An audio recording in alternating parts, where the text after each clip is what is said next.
பதவி பறிபோகும் நிலையில் 83 பாராளுமன்ற உறுப்பினர்கள். வெளியான தகவல். டக்ளஸ் தேவானந்தாவின் அடாவடி அரசியல். சிவஞானம் ஸ்ரீதரன் கண்டனம். 3 மாதங்களில் சுற்றுலாத்துறையின் வருமானம் 100 கோடி அமெரிக்க டாலரை கடந்துள்ளது. ஹரின் பெர்னாண்டோ தகவல். நாடளாவிய ரீதியில் 29ஆம் தேதி முதல் அனைத்து பாடசாலைகளும் மூடப்படும். யாழ்ப்பாணத்தை வரைபடமாக்கல் என்னும் துணைப்பொருளில் சிறப்பு கண்காட்சி.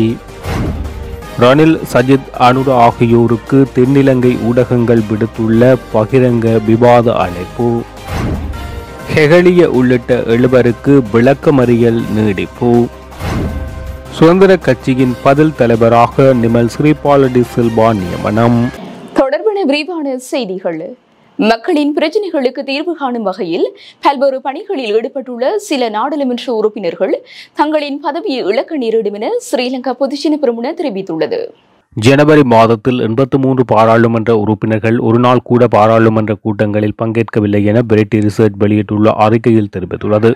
இந்த அறிக்கைக்கு பதிலளிக்கும் வகையில் ஸ்ரீலங்கா பொதுஜன பெரமுனவின் பாராளுமன்ற உறுப்பினர் விமலவீர திசாநாயக்க இந்த கருத்தினை வெளியிட்டுள்ளார். எவ்வாறாயினும் பாராளுமன்ற உறுப்பினர்களை பேரவைக்கு அழைக்கும் விடயத்தில் சபாநாயகர் தலையிட வேண்டும் என தேசிய மக்கள் சக்தியின் பாராளுமன்ற உறுப்பினர் கலாநிதி ஹரிணி அமரசூரிய தெரிவித்துள்ளமையும் குறிப்பிடத்தக்கது.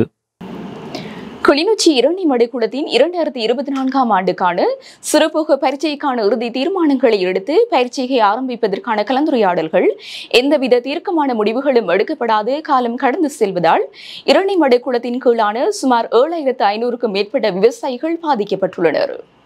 கிளிநொச்சி மாவட்டத்தின் பாரிய நீர்ப்பாசன குளமாக காணப்படும் இரணிமடை குளத்தின் கீழ் சுமார் 7500க்கும் மேற்பட்ட விவசாயிகள் சுமார் 21,000 ஏக்கர் நிலப்பரப்பில் பெரும்போக பயிற்சிகையில் ஈடுபட்டு வருகின்றனர். கடந்த 2023ஆம் ஆண்டு பெரும்போகத்தின் போது தொடர்ச்சியான நோய் தாக்கம் மற்றும் வெள்ள பாதிப்பு என்பனவற்றால் 15% குறைவான விளைச்சலை பெற்றுக் கொண்டதுடன் விவசாயிகள் பாரிய நட்டத்தையும் எதிர்கொண்டுள்ளனர். இந்த நிலையில் 36 அடி நீர் கொள்ளளவு கொண்ட குளத்தின் பெரும்போக அறுவடை நிறைவு பெற்ற நிலையில் குளத்தின் நீர்மட்டம் முழுமையாக காணப்பட்டதுடன் தற்போது இதன் நீர்மட்டம் 35 அடி 2 அங்குலமாக குறைவடைந்துள்ளது. இதனால் இவ்வாண்டுக்கான சிறுபோக பயிற்சியை மேற்கொள்வதற்கான இறுதி தீர்மானங்களை எடுப்பது தொடர்பில் கலந்துரையாடல்களை மேற்கொண்ட போதும் இறுதி தீர்மானங்கள் எதுவும் எடுக்கப்படாது தனிநபர்களுடைய சுயலாப நோக்கங்களால் தீர்க்கமான முடிவுகள் எதுவும் எடுக்கப்படாது காலம் கடந்து செல்கின்றன. தற்போது ஏற்பட்டுள்ள வறட்சி காரணமாக குளத்தின் நீர்மட்டம் குறைந்து செல்வதுடன் பயிற்சிகை அளவு குறைகின்ற போது முறையற்றவர்களின் பங்கு வியாபாரத்துக்கு வழிவகுத்து மாவட்டத்தின் உற்பத்தியில் வீழ்ச்சியை ஏற்படுத்துவதுடன் விவசாயிகள் பாதிக்கப்படுவதற்கான வாய்ப்புகள் காணப்படுவதுடன் அடுத்த பெரும்போகத்திலும் பாதிப்புகளை ஏற்படுத்தும் என ஊரியான் மேற்கு கமக்கார் அமைப்பினால் நேற்று முன்தினம் மாவட்ட ஒருங்கிணைப்பு குழு தலைவரும் அமைச்சருமான டக்ளஸ் தேவானந்தாவுக்கு அனுப்பியுள்ள கடிதத்தில் குறிப்பிடப்பட்டுள்ளது. கடற்றொழில் அமைச்சர் டக்ளஸ் தேவானந்தாவின் நடவடிக்கைகள் இன்று நேற்றல்ல. அவர் பாராளுமன்ற உறுப்பினராக இருந்த போதே தமிழர்களுக்கு எதிராக விரோத நடவடிக்கைகளை கொண்டவர் என்று வெளிப்படையாக எல்லோருக்கும் தெரியும் என பாராளுமன்ற உறுப்பினர் சிவஞானம் ஸ்ரீதரன் தெரிவித்துள்ளார். கிளிநொச்சி பூநகரி பிரதேச செயலகத்துக்குட்பட்ட பொன்னாவளி கிராமத்தில் சுண்ணக்கல் அகழ்வுக்காக கடந்த 5ஆம் தேதி சென்றிருந்த போது கிராம மக்களின் எதிர்ப்பு தெரிவிக்கப்பட்டதை அடுத்து திருப்பி அனுப்பப்பட்டார்.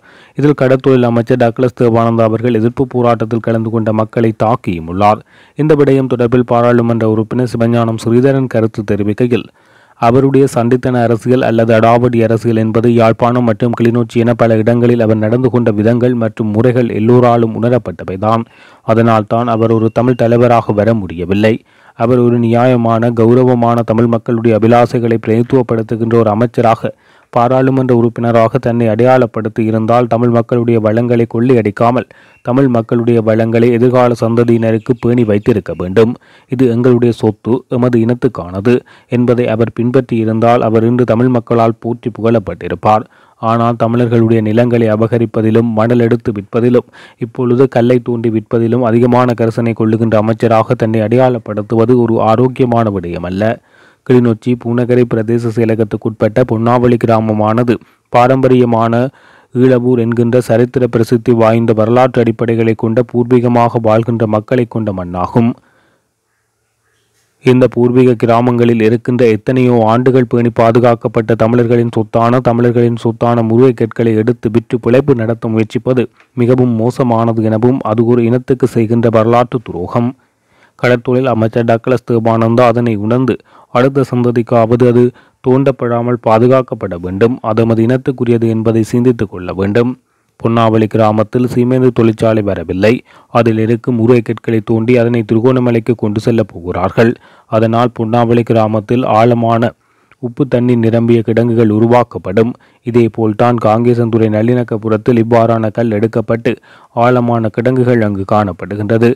அக்கிராம மக்கள் அங்கு தொடர்ந்து வாழ முடியாமல் இடம்பெயர்கின்ற சூழ்நிலை உருவாகும் எனவும், எனவே இவ்வாறான செயற்பாட்டை உடனடியாக நிறுத்த வேண்டும் எனவும் தெரிவித்துள்ளார்.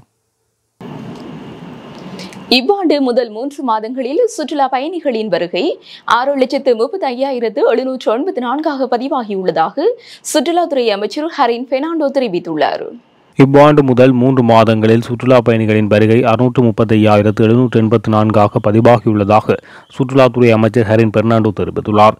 இந்த நிலையில் குறித்த காலப்பகுதியில் சுற்றுலா பயணிகளின் வருகையின் மூலம் 102 கோடி அமெரிக்க டாலர் வருமானம் கிடைத்துள்ளதாக அவர் சுட்டிக்காட்டியுள்ளார். மார்ச் 26ஆம் தேதி அமெரிக்காவின் பால்டிமோர் நகரின் பிரான்சிஸ் ஸ்கொட் கே பாலத்தை மோதி தகர்த்த டாலி என்ற சிங்கப்பூர் நாட்டு கப்பல் எரிபொருட்களையும் அதோடு அபாயகரமான நச்சுப் பொருட்களையும் இலங்கைக்கு ஏற்றி வந்தமை குறித்து அமெரிக்க ஊடகங்கள் பரவலாக செய்திகள் வெளியிட்டுள்ளன. ஆனால் இலங்கையில் ஒரு சில அச்சு ஊடகங்களை தவிர வேறு எந்த ஊடகங்களும் இது குறித்து கேள்வி எழுப்பவில்லை. அமெரிக்க ஊடகங்களின் செய்திகளை இலங்கையின் சில ஆங்கில பத்திரிகைகள் தலைப்பு செய்தியாக பிரசுரித்தது. அதன் பிறகு இது குறித்து பாராளுமன்றத்திலும் கேள்வி எழுப்பப்பட்டுள்ளது. அதுவரையில் அரசாங்க தரப்பிலிருந்து கூட இந்த சம்பவம் குறித்து வரும் வாய் திறக்கவில்லை. அண்மை காலமாக இலங்கை கடற்பரப்பில் வரும் கப்பல்கள் ஏதாவது ஒரு சர்ச்சைகளை சுமந்தே வருகின்றது. 2020ஆம் ஆண்டு குவைத்திலிருந்து இந்தியாவின் ஒடிசா நோக்கி பயணித்துக் கொண்டிருந்த கிரேக்க நாட்டுக்கு சொந்தமான கனியபல் எண்ணெய் வணிக கப்பல் நியூ டயமண்ட் பானம சங்கமங்கண்டியில் இருந்து 38 மைல் தொலைவில் தீப்பிடித்தெறிந்தது. இதன் காரணமாக அப்பகுதி கடல் பலம் பெரிதும் மாசு எதிர்நோக்கியது.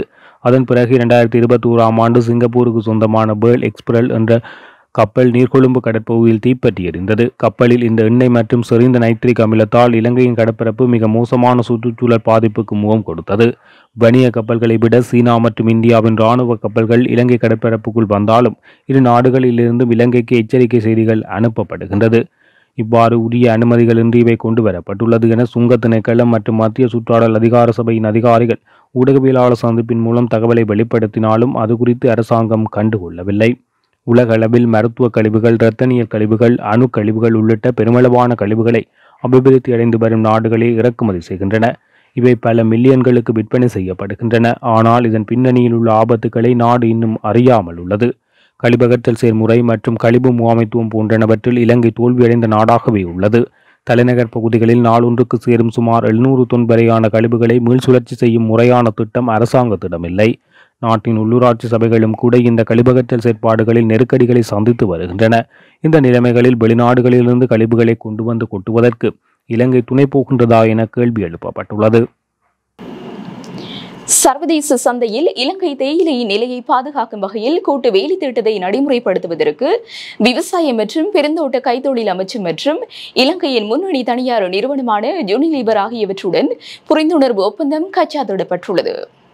விவசாயம் மற்றும் பெருந்தோட்ட கைத்தொழில் அமைச்சர் மஹிந்த அமரவீர தலைமையில் நிலையான பெருந்தோட்டத்துறைக்கான அரசு தனியார் மக்கள் கூட்டு திட்டம் என்ற பெயரில் இந்த புரிந்துணர்வு ஒப்பந்தம் தோட்ட கைத்தொழில் அமைச்சில் கைச்சாத்திடப்பட்டுள்ளது. இந்த உடன்படிக்கையில் கைச்சாத்திடப்படுவதன் முக்கியத்துவம் நோக்கம் இலங்கையில் தேயிலை தொழில்துறையை வலுப்படுத்துவதும் சர்வதேச சந்தையை இலக்காக கொண்டு ஏற்றுக்கொள்ளப்பட்ட தரப்படுத்தலுடன் தேயிலை உற்பத்தி செய்வதாகும் என குறிப்பிடப்பட்டுள்ளது. தமது பொருளாதார மற்றும் அரசியல் கொள்கைகள் மற்றும் உறுதிமொழிகள் குறித்து நேரடி விவாதத்திற்கு வருமாறு ஜனாதிபதி ரணில் விக்ரமசிங்கே, தேசிய மக்கள் சக்தியின் தலைவர் அனுர்குமார திசாநாயக்க மற்றும் எதிர்க்கட்சித் தலைவர் சஜித் பிரேமதாஸ் ஆகிய 3 முக்கிய ஜனாதிபதி வேட்பாளர்களுக்கு தென்னிலங்கையின் 2 ஊடகங்கள் அழைப்பு விடுத்துள்ளன. எதிர்வரும் அக்டோபர் மாதம் இடம்பெறவுள்ள ஜனாதிபதி தேர்தலில் தாம் வெற்றி பெற்றால் நாடு முன்னேறும் என்ற அடிப்படையில் இந்த விவாதம் நடாத்தப்பட உள்ளது. இந்த விவாதம் நேரடியாக இணையதளங்களில் ஒளிபரப்பப்படும் என தெரிவிக்கப்பட்டுள்ளது.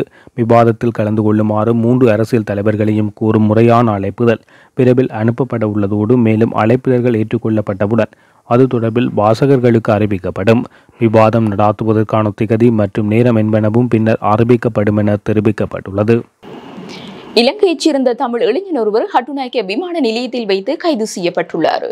திருகோணமலையில் வசிக்கும் 27 வயதுடைய ஒருவரே விமான நிலைய குடிவரவு திணைக்கள அதிகாரிகளால் இவ்வாறு கைது செய்யப்பட்டுள்ளதாக தெரிவிக்கப்பட்டுள்ளது.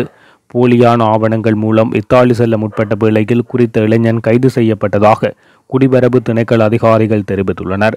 குறித்த இளைஞனின் ஆவணங்களை பரிசோதனை செய்த போது போலியான இலங்கை கடவுச்சீட்டு மற்றும் விமான டிக்கெட்டை பயன்படுத்தியமை கண்டுபிடிக்கப்பட்டுள்ளது. இந்த நிலையில் கைது செய்யப்பட்ட சந்தேக நபர் மேலதிக விசாரணைகளுக்காக கட்டுநாயக்க விமான நிலைய குற்றப்புலனாய்வு திணைக்கள அதிகாரிகளிடம் ஒப்படைக்கப்பட்டுள்ளமை குறிப்பிடத்தக்கது.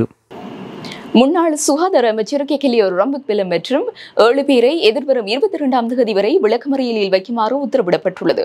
தரமற்ற இம்யூனோகுளோபுலின் இறக்குமதி செய்யப்பட்டதாக கூறப்படும் குற்றச்சாட்டில் தொடர்புடைய நிலையில் கைது செய்யப்பட்டு விளக்கமறியலில் வைக்கப்பட்டுள்ள முன்னாள் சுகாதார அமைச்சர் கெகிலியோ ரம்புக்வெல மற்றும் 7 பேரை எதிர்வரும் 22ஆம் தேதி வரை விளக்கமறியலில் வைக்குமாறு மாளிகாகந்த நீதவான் நீதிமன்றம் உத்தரவிட்டுள்ளது.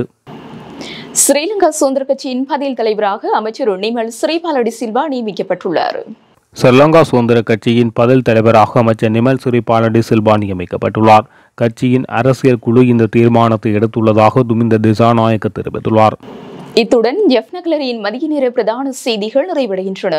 மேலதிக செய்திகளை அறிந்து கொள்ள www.jeffnaclery.lk என்ற இணையதளத்தின் ஊடாக இணைந்து கொள்ளுங்கள்.